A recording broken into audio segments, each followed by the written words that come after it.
Hello everybody, welcome back to OMB Reviews. I am the critic who is a cynic. Hope you're doing well, and today we're doing a box office breakdown for this past weekend, which saw The Black Phone 2, which I know for a lot of people in the comment section at least that follow this channel, as far as movies that they're looking forward to, Black Phone 2 is one of those films that just kept coming up in a lot of people's list. We now officially have the movie out, and we have some initial box office as well, and having seen the movie myself, I can actually say that though it does not quite reach the heights of the first movie, I thought that the first film was just that much more kind of to the point, much better paced, just much more, I think, meticulously crafted in such a way to where it's a movie that you can enjoy even if you're not like a horror film fan, as I myself, I like thrillers, I like psychological thrillers, and it has a lot of those elements, but there's definitely some ghostly understandings of some ghostly ideas put throughout there, as in addition to some horror stuff in there as well. And so it was not able quite to reach there, but it was able to kind of take that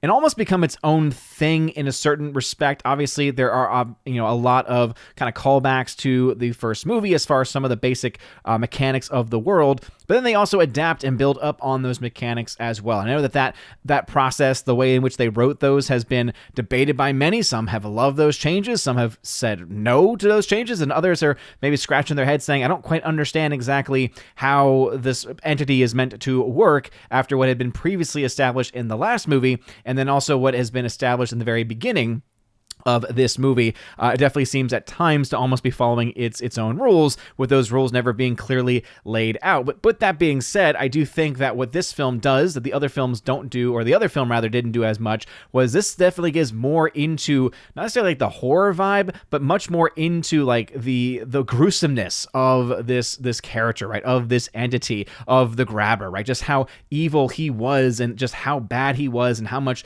he did. Like, there's a lot more gore, I feel, in this movie, and very difficult images to see and to watch in this film compared to that of the last one. So overall, I give it a rad score over on Critic List, and so I do think that it's a pretty good time. That being said, the current box office right now is really not all that impressive, especially when you compare it to the last movie. Now, I know that there's many people, the mainstream media types, right, your typical Hollywood shills, they're going out of the way to say, oh, this film made as much and actually made more than the first Black Phone movie from back in 2022. The problem, of course, is that it's been 3 years since 2022, which means that the 23 million or so made by that film is worth a lot more money today. And so to say automatically, oh, this film made a few $1,000,000 more without actually adjusting for inflation is not a very fair way of having that comparison. Not to mention, of course, too, that last movie had a budget of only about $18 million, whereas this current film had a budget of about $30 million. So still pretty low budgets overall, and that's why this opening, both domestically and internationally, is a decent opening. It is just a fine opening. It's not blowing things out of the water. We're not seeing your typical horror film type box office numbers, at least in the opening weekend. We could potentially see if good word of mouth is there. Again, go over on Critic List right now. The average score is rad, so it seems like a large portion of people that have gone to see it have enjoyed it. But I will say, if you actually go and dive into and dial into those individual reviews, there are some people that hated this movie. They gave this film some bogus scoring. They gave this film some heinous scoring even as well. People who really liked the first movie, but then just thought that this film was kind of this carbon copy that just did everything not nearly as good, or made some various changes to who the focus of the movie was going to be. And whereas a lot of those criticisms I think are legitimate, I think overall, as a subjective experience, the film is actually very, very well done. And also, I do think that a lot of the lore built in the film does, I think, work within the framework of how they've presented it in the movie itself. But again, the box office numbers here, unclear as far as whether this film will make money or not. We'll know a lot more next weekend once we see that week 2 drop off. But as of right now, a pretty mid opening weekend for the Black Phone 2. Jumping to a film that's not mid, but it's also not good either, and actually is right now tracking to be one of the biggest flops of the year, though not the biggest. That is, of course, Tron Ares from Walt Disney, right? So this is a 66% drop in its second weekend of release, so a pretty catastrophic drop off there domestically. It got some life internationally. The film actually did cross $100 million internationally, or rather worldwide, when you added in those international numbers, and that is still far cry from where this film was expected to be, even by the executives at Disney. Obviously, the first Tron film was not the biggest movie in the world. Tron Legacy also was able to bring some people out there, but also was not really large enough, in my opinion, to be able to justify the type of attempt that they made here to try to build up an entirely almost like new universe that they could spin off from and make more movies from. Clearly, that just did not work in any way, right? 66% drop is pretty typical for a big budget film. But when you have a low opening weekend and then you see also this kind of a drop off, it is just bad all around. So this film essentially is donezo at the box office, and we can project this film will easily lose, bare minimum $100 million, more likely. Kind of more average run would be about $150 million worth of losses, and then a worst case scenario would be around $200 million worth of losses. We all know that Disney loves to force theaters to hold on to their movies for longer than they probably want to, so don't be surprised if just Disney shoving the film down the theater's throats kind of wills the movie to do better than expected. We see this happen a lot with other Disney movies, but this film costs way too much money. And that's just, again, if we assume that $180 million budget is accurate, and if we assume your typical marketing spend is there. We all know, of course, Disney overspends on marketing very often, and also the budgets that usually are put out there are lowballing those numbers by quite a bit. So yeah, we're still looking at a film for Disney that's going to be another $100+ million loss for them. And this is in a year where, just based off of initial analysis for year 2025, taking all of the positives and negatives, as of right now, all of the films that have been produced by Disney in some way all have resulted in about $1 billion in losses. So that is, again, including the massive profits they got from Lilo and Stitch. This is also including the big losses they got from films like Thunderbolts and Brave New World from Captain America: Brave New World also. So it is just fascinating to see the losses that high. And in fact, the only studio to be, the major studios at least, to be in the positive this year so far is Warner Brothers. And even they've got about $150-ish million in net profits from all of their movies. But if you, again, remember that they had massive hits like Minecraft, where they made hundreds of millions of dollars worth of profits, the fact that they're only at about 150-ish million or so in net profit shows you they've also had a lot of flops, just not nearly as many. So they are not, again, having those gains that they've made in previous movies taken away from them. But again, going back to Tron Ares, this is a terrible weekend for them right now, projecting to have massive losses there. Good fortune from Lionsgate. This is a new film starring Keanu Reeves as an angel. Looks like a comedy that might appeal to some people. Lionsgate has not been the best when it comes to box office releases. 6.2 million domestic there, so really not doing much of anything based off of that. We do, of course, want to make sure that we have an idea of where this film might end up doing, because we love charts here on OMB Reviews, and again, looking into these things. So this film cost $30 million to make. That means a break even in today's market is about $90 million. You take the budget multiplied by 3. That's your typical break even in today's world, because of the fact you only get 55% of the domestic receipts. If you're a studio, you get about 40% of the international receipts, and then 25% of China releases, if, of course, you have your film in China.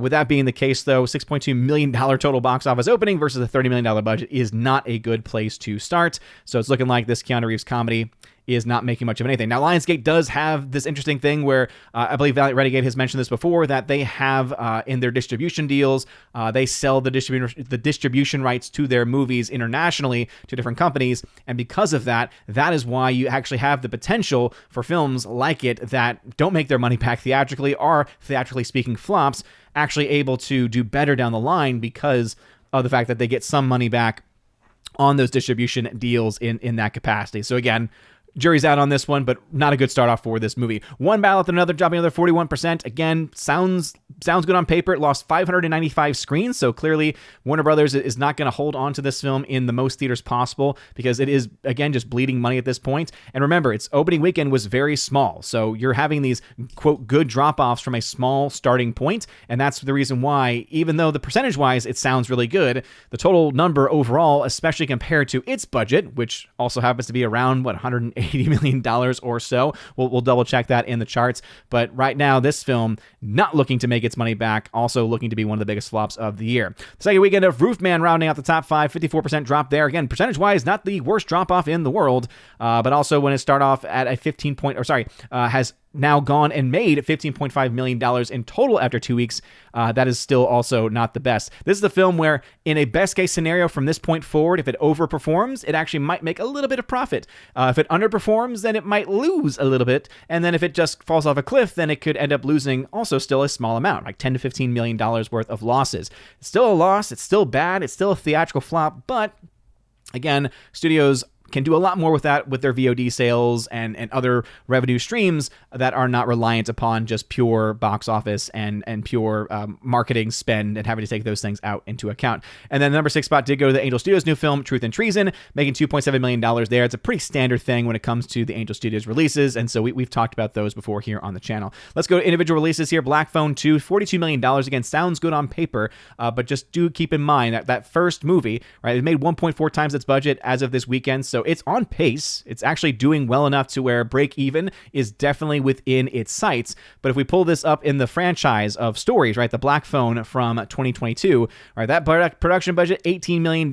If you adjust that for inflation, you still have a higher budget for this latest Black Phone movie. 23.6 versus 26.5 opening weekend. Inflation would put those just about neck and neck. And so we're probably looking at around the same audience score as far as total audience going to see this movie domestically. Black Phone went on to make $90 million domestically. There's still, obviously, it's because it's close enough to where we could say domestic box office, there's a chance that weekend 2 will tell us quite a bit at that point in time. If you adjust for inflation, right, the total box office for Black Phone domestically was up to $96 million. So again, not a whole lot of inflation, but still enough to where it could, again, make those numbers a little bit closer. And then internationally, $15 million is what the Black Phone 2 has made so far versus $71 million made by the first Black Phone movie. And so we could see some similarities there. But again, a little too early to tell. Will the new film be able to match the 161 of the first film, which again really did well? Good word of mouth, really pushed that film more than what anyone expected it to do. It was one of the best films to come out that year too, which was also a huge bonus for it. Black Phone 2, I don't think is being accepted as well as the first movie was. Again, I personally was a fan of it, but not everyone has been. So it'll be interesting to see kind of where that film runs and finishes its race down the line. Tron airs $102 million. Again, massive flop. Good fortune. Seth Rogen, Aziz Ansari, Keanu Reeves, $6.2 million there. One battle after another. This apologist film about Antifa and anti-ICE rhetoric. Again, glad to see this film flopping as it is. Roofman, the poster alone makes me think, why would anyone actually want to go see this film? If this is supposed to be appealing to men, I could see why a lot of men would be like, no thank you on that one. This doesn't really seem like it's trying to appeal. Looks like it's trying to appeal to the female demographic. And again, they're not always the most reliant on the kinds of movies that you are telling and exactly what you're trying to push forward. Let's go over the charts because we love charts here on OMB Reviews. And we can now make some projections, right? So after 2 weeks, we've got Tron Ares at $102 million. So if the current tracking continues on what the most historically accurate trends have shown us, right? This is just based off of where most films tend to go by the end of their release. We project the film will make somewhere between $163 and upwards of $326 million by the... Actually, hold on one second. I was like, wait a minute. This doesn't seem right. I see what happened here. I was like, that doesn't make any sense. It's for some reason this chart is not doing the things that it needs to do. There we go. That makes a lot more sense, and therefore, let's just say it makes things make a lot more sense down the line too. So anyway, that means a smallest case scenario for the film is to make $147 million. A best case scenario is $205 million with an average of about 176. Again, that's based off of a $180 million budget too. Roofman has made about, what was the final number there? $16 million. So we can project that film will make somewhere between $23 and $32 million by the end of its run. So again, not really surprising there. And so we can now make some projections. And obviously Tron Ares, this makes a lot more sense to me. As before, I was like, wait a minute, why is it doing this well? Oh, makes sense when there's an error within the column. So as you can see, we currently have a worst case scenario for Tron Ares, again, based on the numbers that they have given us, by the way. And this is also insinuating an older metric. And so it's probably closer to $200 million, but still around $181 million worth of losses there. A best case scenario of about $146 million. So we're looking at a minimum loss of about $150 million for this movie. And again, this is just adding on to those other massive losses for Disney this year. So terrible numbers all around. Roofman, based off of where it's going and its budget, $13 million in losses to $7 million in losses. So we're looking at a small loss no matter which way you end up going. So what I said earlier about how the charting had shown this as possibly making a little bit of profits, again, that was based off of an error in the charting. Again, mea culpa. I am human and I make mistakes. And hey, when wrong formulas are in the chart, that's going to obviously impact things. And hey, don't worry. We were able to fix it, and we were able to set the record straight. As of right now, what do we have going on? 38 million in losses for Black Phone 2. Again, jury is still out at this point in time. And wait a minute, what's going on here? Why is this not up to date? What is going on here with the chart? Let me go ahead and see if I can try to force this thing.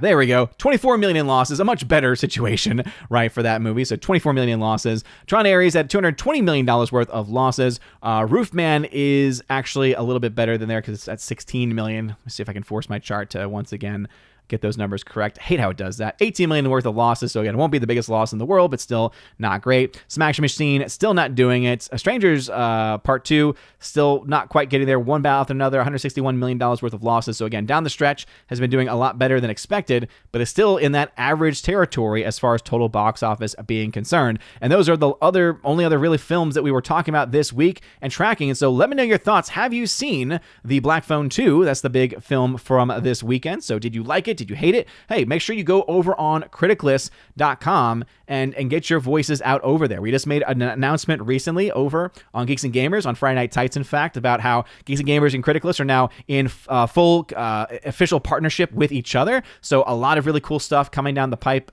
for that. You can obviously follow me over there at OMB Reviews, Templar Odin.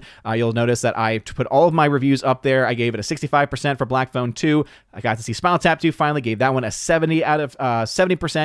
Rad score, and you can see a bunch of my other reviews over there, and also some lists, my initial best and worst of the year list, if you want to get an early indication of that, and a bunch of people just joining the platform, and it's a ton of fun. And so make sure to check that out, and also make sure to check out not that one. I need to get these things figured out. Geeksandgamers.com. Yeah, that's right. Geeksandgamers.com, everybody, is now updated, right? We are now merged together with that parkplace.com. And so we obviously have a lot of their writers over here and a bunch of other stuff. And so we're very, very excited to see these things happen. I just put in my box office breakdown for the weekend. So because we have more writers, more people, more hands-on, hopefully that article gets up a little bit sooner these days. And also you can check out my latest review. That's right. I have a featured opinion column here. Rotten Tomatoes exposed how studio bias and data sales betray fans. Switch to Criticlist now. So here's my pitch to why you should join Criticlist.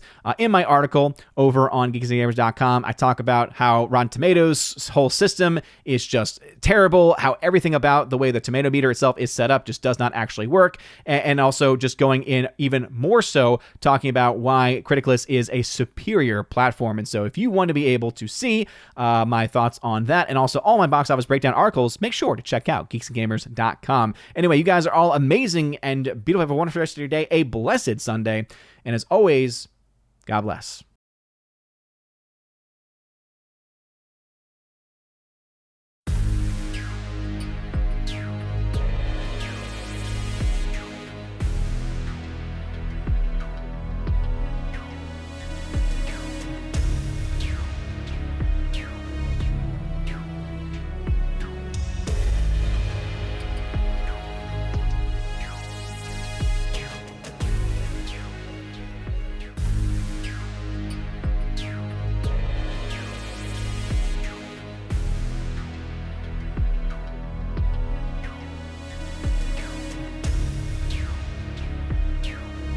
And now let me give a shout out to all of my Chosen of Valhalla members, starting off first with my Patreon members, Father Luca Illick, hail to you, Father, and also to Miss Mountain Muses. Check out her YouTube channel by the same name, Miss Mountain Muses. She is very lovely, great, awesome Catholic faith-based content over there. You'll also find over on Subscribestar my member Matt317. He is on Twitch with the same channel name, Matt317. Shout out to you, good sir. And also to a longtime member here, Mr. Roy, my Chosen of Valhalla member here on YouTube. Mr. Roy, thank you for always hanging out and for always being a part of this channel. It does mean a lot, as well as it does for all of my Chosen of Valhalla members. And if you want your name shouted out at the end of every live stream or video, or if you want it listed in that list that was playing just before just now, check out the top link in the video description below. You'll find out how to get those types of shout outs at the end of every live stream and video. Not to mention, you get access to bonus video content and also access to a Discord server where there are a couple of channels on there where I do giveaways every single